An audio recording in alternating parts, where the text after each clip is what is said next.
नहमदुहु व नसल्ली अला रसूलिहिल करीम। एक ख़ातून का हमारे पास सवाल आया कि जब किसी औरत के शौहर का इंतकाल हो जाए तो बाज़ ख़वातीन अपनी चूड़ियाँ तोड़ देती हैं, क्या चूड़ियाँ तोड़ सकती हैं या नहीं। तो इस हवाले से जी मेरा फ़तवा भी मौजूद है। फ़तवा इंशाल्लाह सोशल मीडिया पर, व्हाट्सएप पर, दीगर जगहों पर शेयर कर दूँगा।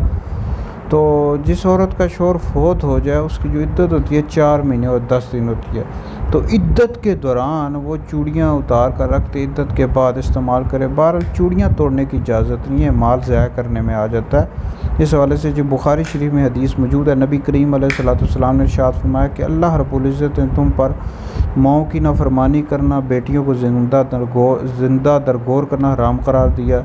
जिस तरह हक़ अदा न करना, न हक़ चीज़ का ले लेना तुम्हारे लिए, न हक़ चीज़ का ले लेना तुम्हारे लिए कीलो काल, कसरत सवाल और इज़ाअत माल को नापसंद किया, यानी माल ज़ाया करने को नापसंद किया।